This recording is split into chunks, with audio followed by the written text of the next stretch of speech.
Very good afternoon, everyone. We are about to start this eve of match briefing for New Zealand before their quarterfinal at Rugby World Cup 2023 against Ireland. We have on the top table the New Zealand head coach Ian Foster, Will Jordan and Leicester Fainaluku. Please raise your hand and wait for the microphone. First question, please.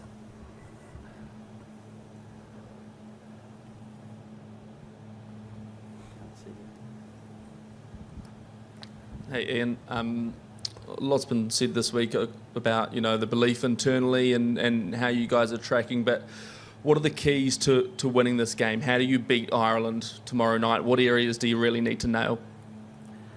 Got to nail the things that we've been growing in our game. Rugby's a simple game in playoffs. I reckon it's about the control through your set piece. It's about having the confidence to execute your game plan and not tighten up. And clearly it's the discipline side of the game and how to control yourself when the pressure's on. So that's probably three things I'd give you. But big games are always about that, and we know that, and we've got to be at our best. Leicester, what's this week been like for you, and I suppose the challenge in front of you? How much are you looking forward to that, and I suppose relishing such a big stage to perform on? Yeah, I think it's, I guess for myself, it's the pinnacle of my career. I think every rugby player is where they dream to be. The opportunity to go out there and represent our nation and the people we pride ourselves with around the world is truly extremely grateful and something I don't take for granted. And heading into tomorrow, as a collective, our main focus is to earn ourselves another week and another step closer to the World Cup. So yeah.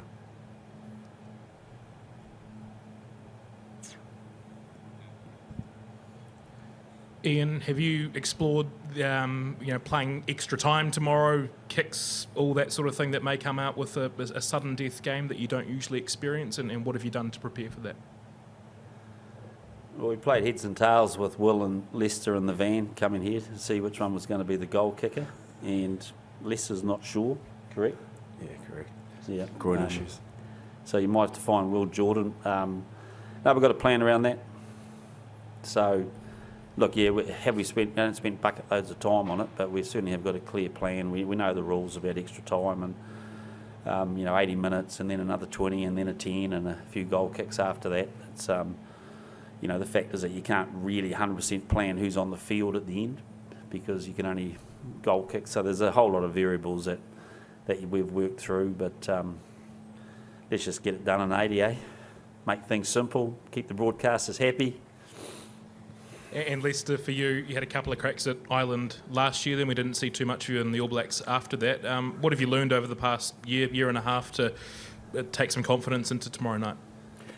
Yeah, I think it's quite obvious. I think the whole world knows this Ireland side is quite established, both in attack and defence, and vice versa. Looking at our squad now, I know we've been through a few challenges and we've been through what we needed to go through, and I can tell you now that today heading into tomorrow, we're a side that has taken a lot of learnings, a lot of confidence, and I know can come in tomorrow night. We're not going to shy away from the opportunities we get. So yeah.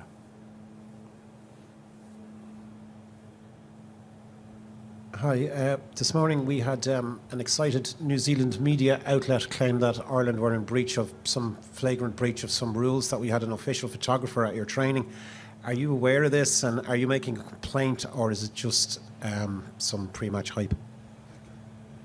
I've never heard of it. I've never heard of it, so I'm not sure what we've done, but I haven't seen any little photographer hiding under bushes at our training, so I don't mean to be flippant, but I've never heard of it, so tense old time, isn't it? Well, we better give you something to do. He wants two, he said. We've been in the car for 40 minutes coming here for you guys, so please be interesting. Obviously, a lot of the talk is of the when you play the Irish, it's a good old battle up front. From a back's perspective, Will, from your experience, what are you stepping into tomorrow night? What's the challenge going to be for you dealing with that pressure the Irish will bring? Yeah, I think clearly defensively we'll be challenged a little bit. I think the structures, the way they play, with guys swinging around and lots of short passing. It's caused us a few problems in the past, so we've spent a bit of time working on that this week. And I guess in terms of finals footy as a whole, it's just about like nailing the skill sets, basic skill sets under pressure. So across the whole backline, across the whole team, that's been a big focus. And yeah, that'll be big tomorrow night. But I think, yeah, in big games, defence is going to be important. So that's a big task for us tomorrow. And Leicester, I'm sure these weren't the circumstances you wanted to get, a big game like this in, but it's happened. And rugby is obviously littered with stories of people taking opportunities. Can you just sort of talk us through kind of your mindset when you found out you were going to be getting this chance to play this huge game, and how you kind of view that opportunity, that chance to, I guess, seize your moment? Yeah, I think for me personally, I think the first greatest opportunity was being named to come over and participate in the World Cup and represent your nation, and to be in this environment and to be in this tournament, it's a massive pleasure. And whether for us, the awesome thing about our environment and our brotherhood is that whether you're in the 23 or non-23, you've got the same purpose, the same respect. And for us to get to where we are today, it didn't take just a game there 23, it took a whole squad. And on heading in tomorrow, those boys that get the opportunity to play in that 23 is only showcasing the backbone of our squad and what they've done. So, yeah. Hi Ian, if I can just ask you about the man to your left there. Will has a very good try scoring record against Ireland. I think it's 3 tries in 3 games. Can you just talk about his athletic qualities and his form since coming back in from the... How many tries in how many games? 3 and 3. 3 and 3, I like that. Yeah. Look, he's got a pretty good strike rate, and look, Will's a quality player, and he's done a fantastic job for us. He's got an ability to sniff out opportunities and growing massively with his influence in this team off the park. So, a key part of our group, plays well. He loves scoring tries, but he also loves contributing in the other areas of the game too, which is equally as important. So, wouldn't mind keeping that strike rate up. Be nice.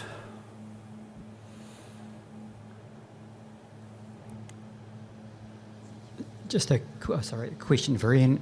Can you tell us, Ian, what is it about this group of men that gives you confidence that they can do the business against Ireland? Oh, I think the work they've done. I think the work that we've put in the last month, last 3 or 4 months really, and it's we've always known when you come to this World Cup that, assuming we did the business in the pool play, it was most likely going to be Ireland or South Africa. So either way, you've got a monster quarterfinal, haven't you? So it's not like this is a surprise. We've mentally been ready for it. We mentally know that we have to prepare a week at a time, and I think we've been getting a lot better at doing that. And so, with the full belief in this group, we know that tomorrow there's going to be I think there's going to be, if you look at the quarterfinals, there's going to be 4 quality teams that won't be there in the semi-finals, and we're pretty determined that we're not going to be one of them. But we know it's going to be a massive game, and the only way you go into these games is believing in your game and who you are, and we do. And furthermore to that, just one more question. What would be your final message to your guys before they go out for this one? I've probably already given them my final message. Really, I just think trust themselves, trust the work we've done as a group, and trust, the work we've done on the field and off the field, and go out and express yourself. Quarterfinals, we don't want to die wondering. You don't want to go in your shell. We still want to play our game, and it's important to us that we do. Ian, up the back. You mentioned the drive here. Was that one of the key reasons why the team didn't train here today? I know France has been out there just previously before you arrived, but was travel a factor? Yeah, look, the hotel bases that we get allocated, we have no control over that. Ours is quite a long way away from here, so we made a decision not to do our captain's run here for obvious reasons. That's a regular thing for us, by the way. So we've already done our captain's run, but it's part of regulations that we have to drive in for a media conference. Are you relaxed heading into tomorrow night? Yeah, I'm always relaxed when we've prepared well, and I feel we have. So, you know, I enjoyed watching the players prepare this week. They're keen. We know what's ahead of us, and can't wait. And Lester, what about you? Sleep much tonight? Yeah, same as usual. Wake up tomorrow morning, a lot of excitement. I know that excitement's been building right through the week, and tomorrow night you'll see a bit of that. So yeah.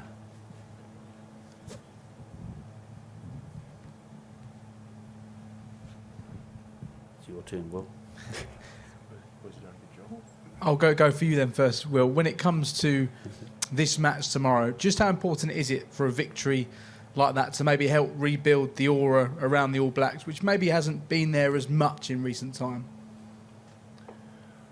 Yeah, I don't know about that side of it. I know that tomorrow's a hugely important match for this team and our goals and what we want to achieve. There's obviously no Monday if things don't go well. So I think, like Foz touched on, we've kept a pretty narrow focus on, just a really sharp performance on Saturday night. And I guess the repercussions beyond that, beside earning another week, we haven't really looked into too much. So I think we're just focused on continuing forward in this tournament and what'll be a big game. And Ian, just a quick one on Mark. If you progress this weekend, will he come back into contention for a semi? Yeah, he'll be available.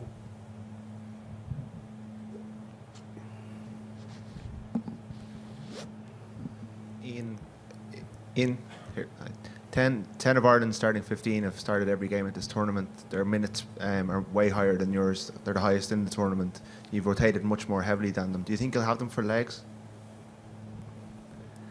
Everyone's got different strategies. Everyone had different draws. You know, we had a number of players who are unavailable for the first 2 games of this tournament, which sort of changed our strategy a little bit.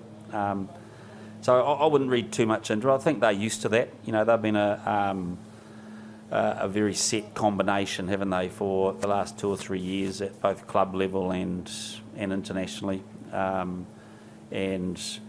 the journeys that each of us has taken the last 3 or 4 years to get to here with all the world situations and travel and quarantine, all that sort of stuff has changed everything. So, but you know, what we do know is we're fit and strong, and you know, in some cases we've got some guys coming back who probably haven't played quite enough. You know, you look at the Ethan de Groot, been out for a couple of weeks, and Tyrell Lomax with his injury, and he's come back and had minimal time at this tournament. So there's strengths and weaknesses for both the strategies, and you know, the good thing about playoff rugby, it doesn't really matter. You know, people just want to get out there and play, and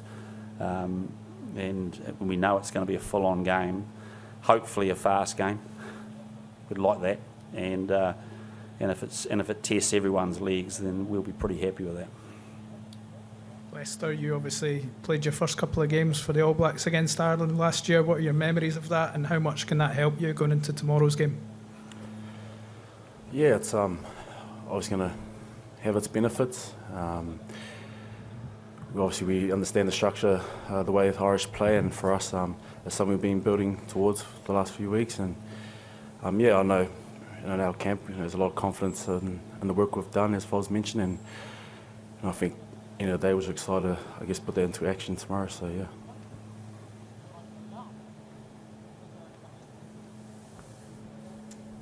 Well, a couple of the Irish boys spoke earlier today about giving Johnny Sexton another week. You guys have some players who are saying goodbye at the end of this tournament.